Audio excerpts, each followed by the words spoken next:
우리가 행복한 인생을 살아가기 위해서는 환경도 중요하지만 그보다 더 중요한 것이 있는데, 그것은 누구를 만나느냐라고 하는 데 있습니다. 우리는 하나님의 은혜로 예수 그리스도를 만나 구원받고 세상을 살아갑니다. 이제 저와 여러분이 또 하나의 놀라운 은혜를 받아야 한다면 그것은 사람을 잘 만나는 복을 저와 여러분이 받아야 될 줄 믿습니다. 험한 세상을 살아감에 있어서 부모님을 잘 만나고, 그리고 또한 우리가 선생님을 잘 만나고, 그리고 또 사랑하는 제자를 잘 만나는 것은 복이고, 그리고 또한 좋은 배우자와 그리고 좋은 직장의 동료들을 만나는 것은 우리가 행복할 수 있는 근거가 되는 것입니다. 오늘 말씀을 듣는 우리 주 안의 모든 성도 여러분들에게 이런 사람 잘 만나는 만남의 복이 이 시간 이후부터 여러분 모두에게 함께 하시기를 바랍니다. 사도 바울은 지금 로마서 16장 마지막 부분을 쓰면서 여러 사람의 이름을 열거하고 있습니다. 적어도 1장에서부터 마지막 장까지는 26명의 이름이 나옵니다.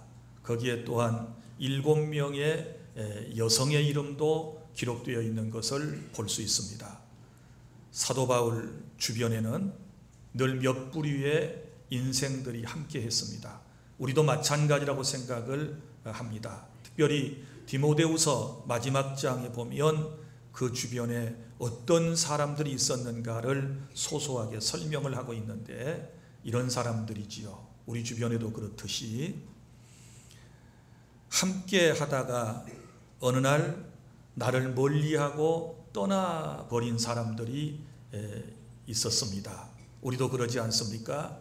늘 함께 하다가 여러 가지 이유 때문에 나를 마다하고 떠나버린 사람, 바로 그 대표적인 인물이 바울은 데마라고 말하고 있습니다. 그리고 또 어떤 사람들은 이런 사람도 있지요.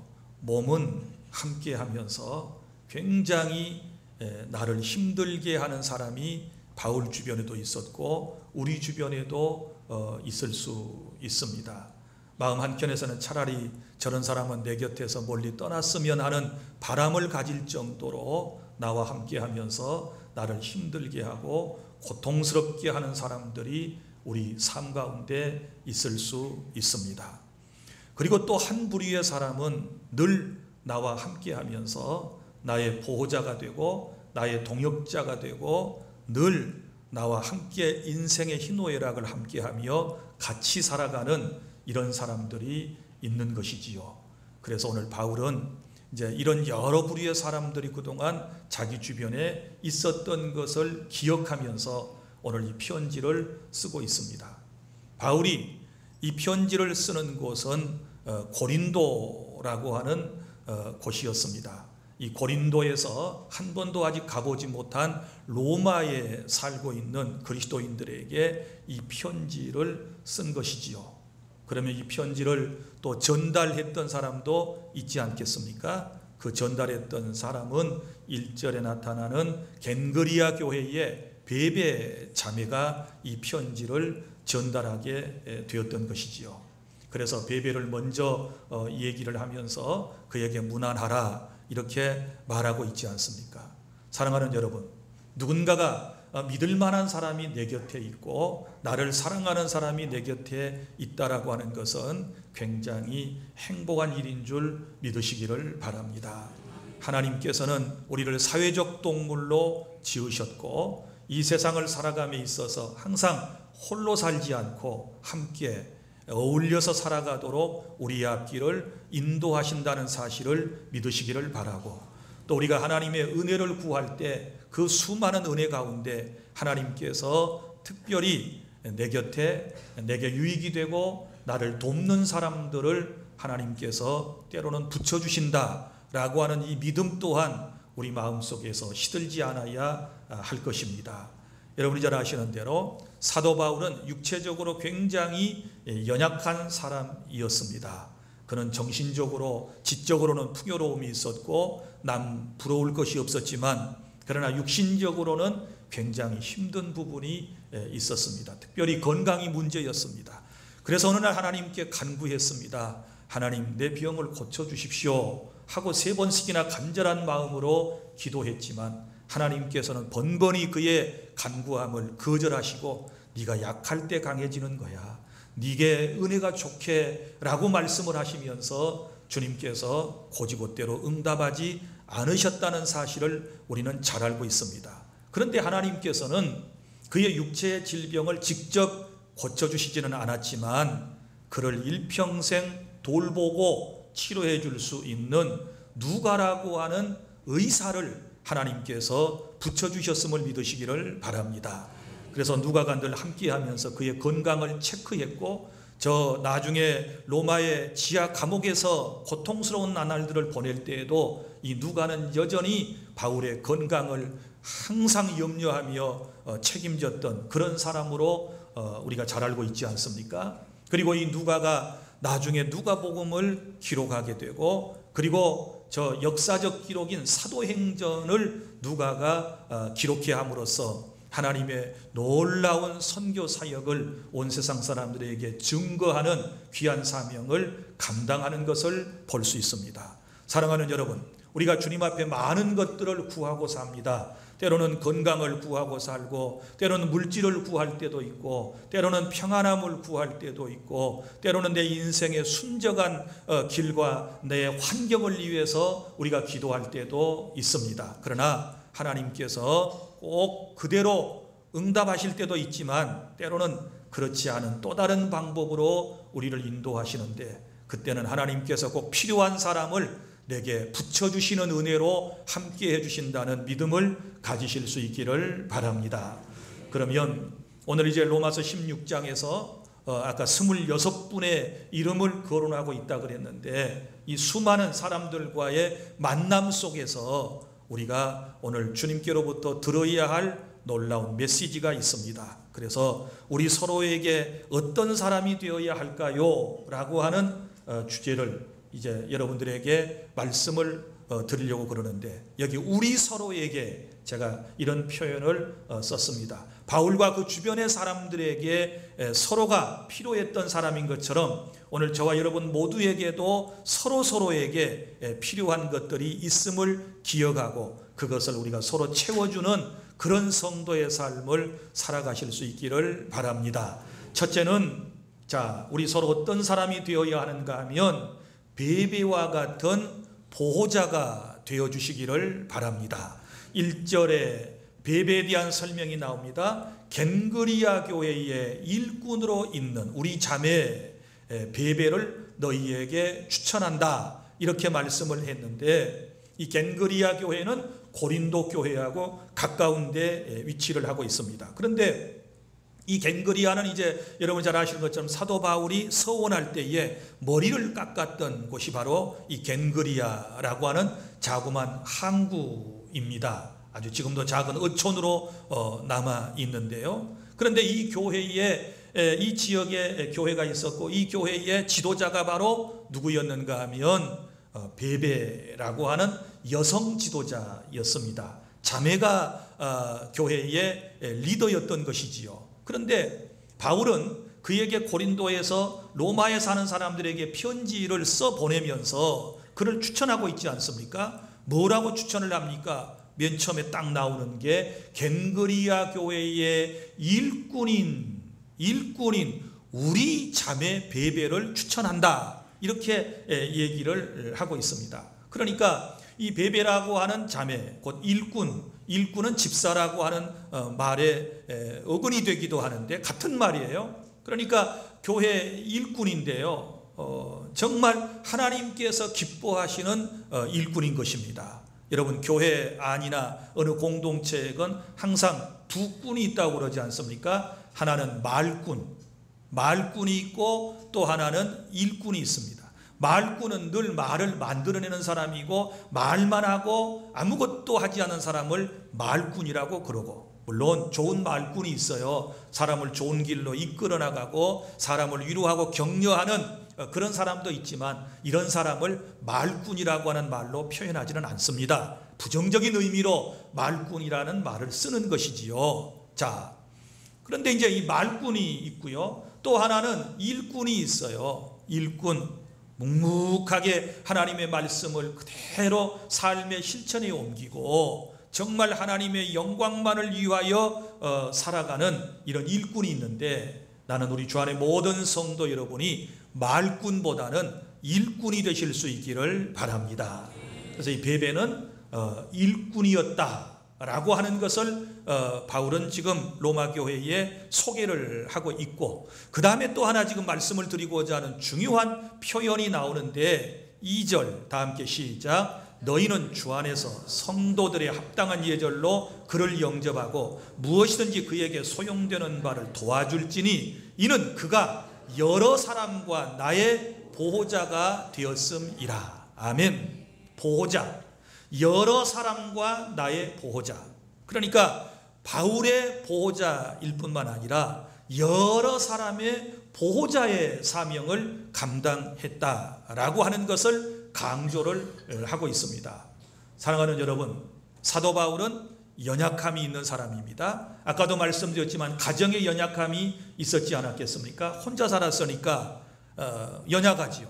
그리고 육체적 질고를 늘 안고 살았으니까 연약하지요. 그리고 유대교에서 기독교로 개종하면서 많은 대적들이 생겼으니까 늘 정신적으로 연약함을 느끼고 살았던 것이지요. 그런데 바울이 위대하게 될 수 있었던 것은 바로 이런 보호자들이 있었기 때문입니다. 그럼 보호했다는 말은 물질적으로, 정신적으로, 또 그리고 어떤 사회적으로, 법률적으로 보호자가 되었다라고 하는 말씀인데, 바로 이 베베라고 하는 자매가 비록 여성이었지만 당시에 이런 놀라운 사명을 감당해서 그가 로마 교회에 편지를 보내면서 첫 번째로 그의 이름을 거론하고 있다는 것은 정말 주님이 사랑했고 바울이 추천한다 라고 1절에서 말할 정도로 그렇게 신뢰감이 있는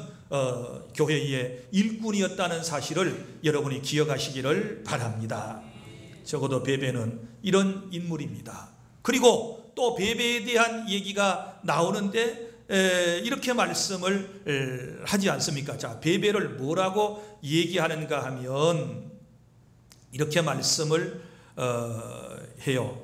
정말 그가 나의 보호자, 나의 일꾼이라고 할 때에 그는 모든 사람에게 인정을 받고 있는 그런 사람인 것을 지금 말씀을 하고 있지 않습니까? 자, 교회 식구들에게만 인정을 받는 것이 아니라 저 세상 사람들에게조차도 인정을 받고 있는 이 멋진 여성에 대한 우리가 교훈을 본받아야 될 줄로 믿으시기를 바랍니다. 그래서 우리 주 안의 모든 성도들은요, 항상 내가 남의 보호만 받으려고 해서는 안 됩니다. 나 또한 다른 사람을 보호해 주려고 하는 마음이 필요한 것이지요. 주의 종뿐만 아니라 우리 서로가 서로의 약점이 있고 연약한 점이 있고 부족한 점이 있기 때문에 서로 내가 보호하려고 하는 이런 마음을 가졌을 때에 그 공동체가 건강한 공동체가 될 수 있는 것 아니겠습니까? 부모는 자식을 보호하고 자식은 부모를, 아내는 남편을, 남편은 아내를 보호하고 성도는 교회를, 그리고 성도는 주의 종을 보호하고자 하는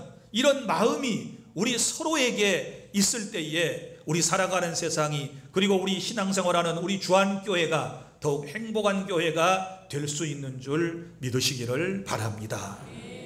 그래서 서로에게 보호자가 되라. 그 다음에 두 번째 우리가 들어야 할 말씀은 3절부터 5절, 브리스가와 아굴라 부부처럼 서로 동역자가 되어주시기를 바랍니다. 자, 여기 보면 3절, 너희는 그리스도 예수 안에서 나의 동역자들인 브리스가와 아굴라에게 문안하라, 이렇게 말씀을 했습니다. 자, 이분들은 부부입니다. 그런데 사도행전 18장에 이분들에 대한 구체적인 이야기가 나옵니다. 거기는 브리스길라와 아굴라 이렇게 되어 있어요. 그럼 브리스가는 뭐고 브리스길라는 뭘까요? 같은 이름입니다. 본명은 브리스가이고 그 다음에 브리스길라라고 쓸 때는 애칭입니다. 애칭. 보통 우리가 사랑하는 사람이 부드럽게 쓸 때 브리스길라 이렇게 쓰는 것이고 그냥 본래 이름은 브리스가예요.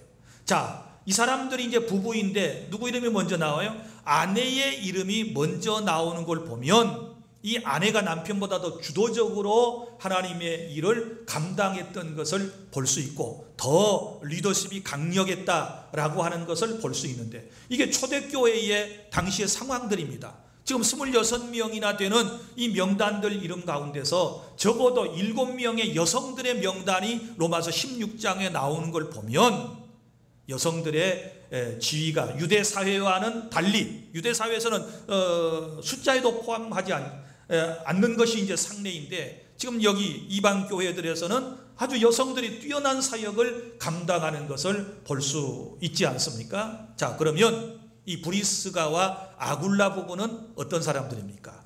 원래는 유대인들이에요. 유대인들인데 이분들이 어디에서 거주해 살았느냐? 로마에서 거주해서 살았습니다. 그런데 로마의 황제 가운데 글라우디우스라고 하는 황제가 있었는데 이 황제는 유대인들을 배척하는 정책을 폈어요. 그래서 로마에서 유대인들을 추방하는 명령을 한때 내린 때가 있었습니다. 그때에 이 부부가 살 곳을 찾아서 어디로 왔느냐? 고린도라고 하는 곳으로 왔습니다. 고린도는 지금의 그리스의 한 영토입니다. 그곳에 이사를 왔어요. 자, 이사를 와서 뭘 해먹고 살 것입니까? 이분들의 원래 직업이 뭐냐 그러면 텐트를 만들어서 파는 직업, 이걸 장막업이라 그러는데 이 텐트를 만들어서 파는 그런 일을 하게 되었던 것이지요.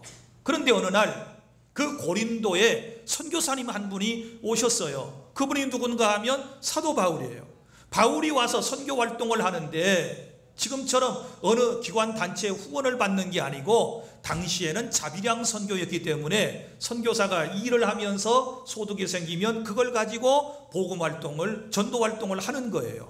그래서 사도 바울도 이제 부업으로 뭘 배워뒀는가 그러면 이제 장막을 만드는 이런 업을 이제 직업 기술을 받아둔 거예요. 그래서 그곳에 와가지고 누구와 함께 일을 하게 되느냐? 브리스가와 아굴라 부부를 직업 때문에 사실은 먼저 만나게 되지요. 그런데 지금 바울이 그 고린도에 온 목적은 어디에 있습니까? 뭐 텐트 많이 만들어서 돈 벌자고 온 게 아니지 않습니까? 복음 전하자고 왔으니까 자, 자연스럽게 만난 이 부부에게 복음을 전했습니다. 그랬더니 하나님의 은혜로 이 부부가 예수 그리스도를 구주로 영접하게 된 줄로 믿으시기를 바랍니다. 더 감사한 것은 이분들의 믿음이 특별나게 쑥쑥 성장해서 이제는 바울과 함께 동역하는 동역자의 관계로 발전되는 것을 볼 수 있습니다.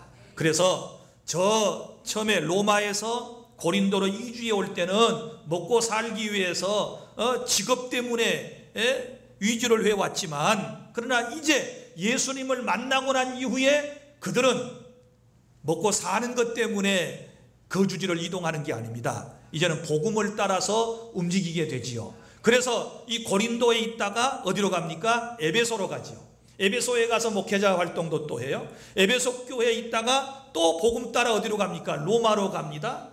이렇게 복음을 따라서 거주지를 옮기는 그런 신앙의 인물이 누구냐? 이 브리스가와 아굴라 부부입니다. 저와 여러분, 우리가 함께 추구해야 할 신앙이 바로 복음 따라서 움직이는 것입니다. 믿습니까?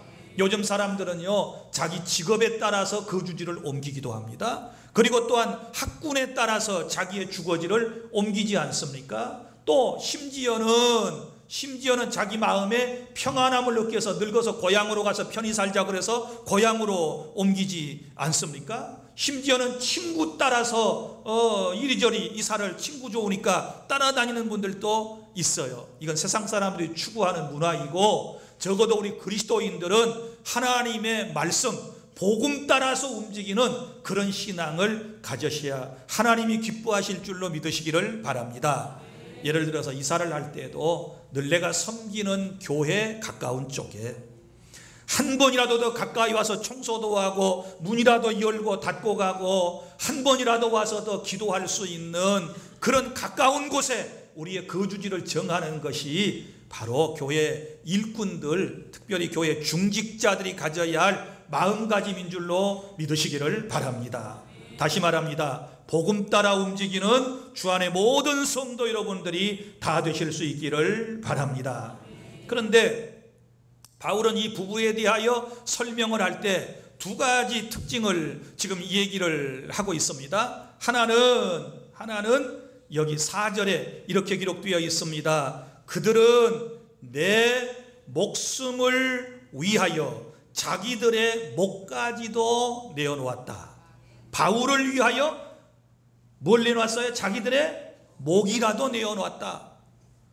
목숨까지라도 기꺼이 주의 종을 위하여 드리려고 하는 이런 마음을 가지고 있었다라고 하는 것입니다. 여러분, 이런 사람을 만나면 인생이 후회함이 없고요, 이런 사람을 만나면 얼마나 행복하고, 이런 사람을 만나면 반드시 그 인생은 복되고 형통한 은혜를 입게 될 줄로 믿으시기를 바랍니다.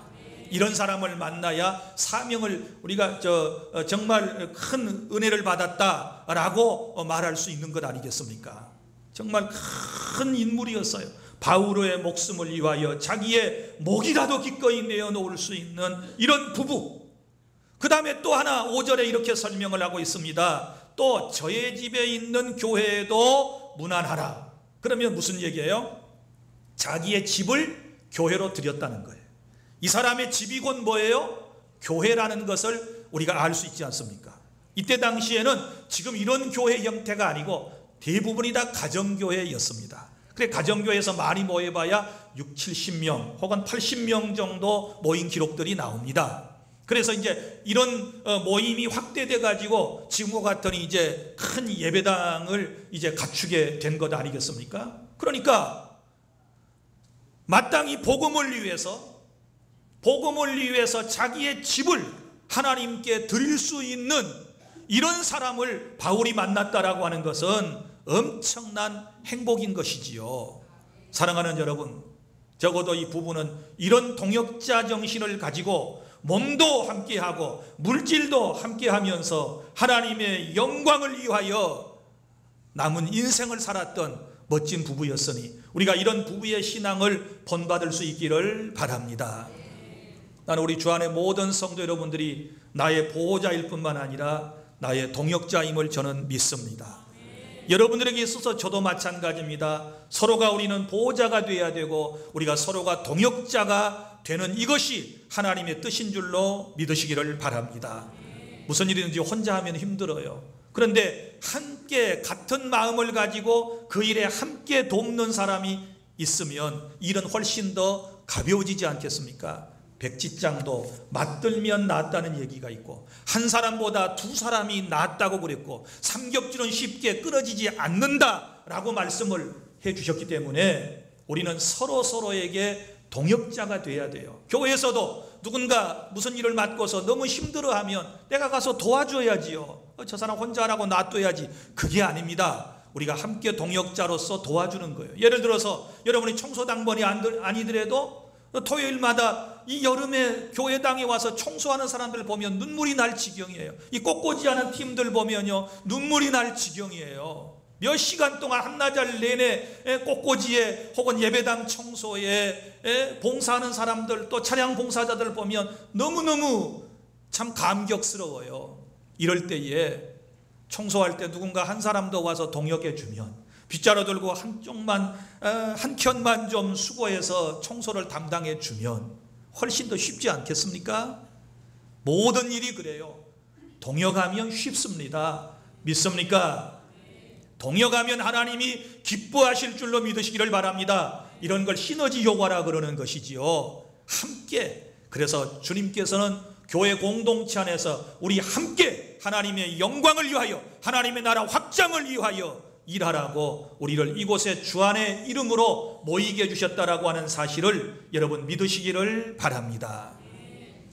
그 다음에 세 번째는 5절 하반절부터 마지막 절까지 말씀은 우리 서로 해야 할 일이 뭐냐 그러면 섬김입니다. 섬김의 수고가 우리 서로에게 있어야 될 줄 믿습니다. 자, 그러면 우리가 섬긴다라고 할 때는 두 가지로 섬겨야 되거든요. 오늘 본문은 그걸 우리에게 말씀을 하고 있는데, 먼저는 복음으로서 섬기는 것이 중요해요. 누군가를 섬길 때, 우리가 믿지 않는 불신자들을 섬길 때는 뭐로 섬겨야 돼요? 복음으로 섬기는 것입니다. 그러면 바울이 지금 5절 하반절에서 이렇게 말씀을 하고 있습니다.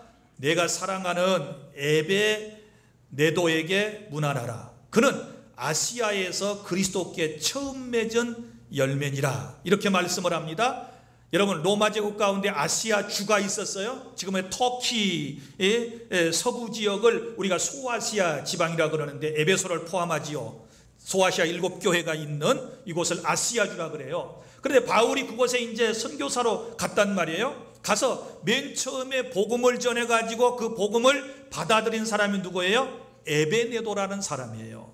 바울이 복음을 전하는 수고를 하였기 때문에 에베네도라고 하는 사람이 열매로, 복음의 열매로 구원받는 놀라운 은혜가 있었음을 믿으시기를 바랍니다. 주 안의 성도 여러분, 우리가 해야 할 사랑의 수고는 복음의 수고입니다. 나를 통하여 누군가가 주님 앞에 돌아온 사람이 있어야 되고, 그 돌아온 분을 우리가 열매로, 복음의 열매로 하나님께 기꺼이 드릴 수 있어야 하는 줄 믿으시기를 바랍니다. 그래서 복음의 수고가 필요하고요, 그 다음에는 사랑의 수고가 필요한 것입니다. 자, 사랑의 수고, 여기 말씀 6절, 너희를 위하여 많이 수고한 마리아에게 문안하라. 이렇게 말씀을 합니다. 자, 너희를 위하여, 로마 교회 교인들을 위하여 많이 수고한 누가 있어요? 마리아가 있어요. 마리아는 성경에 여러 명이 나와요. 적어도 7, 8명 이상의 마리아라는 이름이 나옵니다. 여기는 또 다른 로마 교회 안에 마리아를 얘기할 거예요.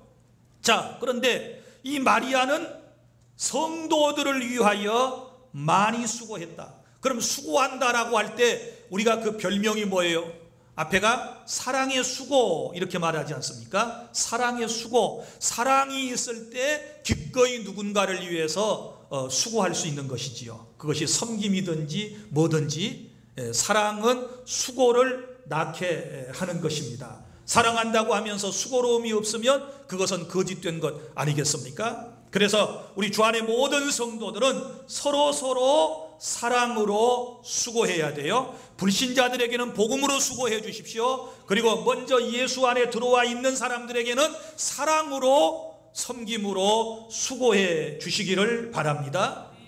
우리가 섬김을 받으려고 하는 데만 익숙해 있어요. 저 사람이 왜 나를 섬기지 않을까? 왜 나한테 전화 한 통이라도 고맙다는 말을 안 할까? 왜 나한테 감사하다는 표현을 하지 않을까? 왜 나한테 인사를 깍듯이 하지 않지? 왜 나를 이렇게 대하지? 이러면 안 돼요. 우리가 먼저 상대방을 섬기려고 해야 돼요. 믿습니까? 상대방을 섬긴다라고 할 때는 상대방을 귀중히 여기는 사랑의 마음에서부터 시작이 되는 겁니다. 여러분, 누군가를 위해서 수고할 때에 그를 사랑해야 되죠. 그가 귀한 존재임을 인식할 때에 가능한 것 아니겠습니까? 저 사람 소중한 사람이야. 하나님의 형상대로 지음을 받은 사람이야. 하나님이 나에게 붙여준 사람이야. 하나님이 저 사람 돕기를, 내가 저 사람 돕기를 원하셔서 내 곁에 있게 해준 사람이야. 이렇게 사랑하고 우리가 사랑의 수고를 기꺼이 해야 될 줄로 믿으시기를 바랍니다. 사랑하는 여러분, 오늘 주님께서 우리에게 이 세 가지 당부의 말씀을 주셨습니다. 우리 서로 해야 할 일이, 첫째는 오늘 말씀에 기록한 대로 서로 보호자가 되어 주십시오. 서로 보호해 주십시오. 믿습니까? 그리고 서로 동역자가 되어 주십시오. 함께 일해 가시기를 바랍니다. 그리고 서로 섬김으로써 하나님을 기쁘시게 하시기를 바랍니다. 그러면 그래야 할 이유가 어디 있습니까? 그래야 할 이유는 우리가 주 안에 함께 있기 때문인 줄로 믿으시기를 바랍니다. 오늘 본문에서 가장 많이 나오는 단어가 있어요. 그것은 주 안에서, 그리스도 예수 안에서 라고 하는 단어입니다. 찾아볼까요? 자, 2절에 너희는 주 안에서, 3절에 너희는 그리스도 예수 안에서, 그리고 7절에 하반절에 그리스도 안에 있는 자라, 8절에 또 주 안에서, 9절에 그리스도 안에서, 10절에 그리스도 안에서, 11절에 주 안에 있는 자들에게, 12절 주 안에서, 또 주 안에서 많이 수고하는 사랑하는 버시에게 문안하라. 그래서 12절에서도 주 안에서 수고한 두루베나와 주 안에서 많이 수고하는 사랑하는 버시에게 문안하라. 이렇게 말씀을 하고 있습니다. 사랑하는 주 안의 성도 여러분, 우리는 모두가 다 주 안에 함께 있기 때문에 오늘 이 세 가지를 우리의 삶 속에서 반드시 실천에 옮겨야 될 줄로 믿으시기를 바랍니다. 이것이 바로 예수 안에 살아가는 사람의 행복이고, 하나님은 이런 사람을 통하여 하나님의 영광을 드러내 주시고 우리에게 더 많은 은혜와 복을 내려주실 줄 믿습니다. 기도하겠습니다.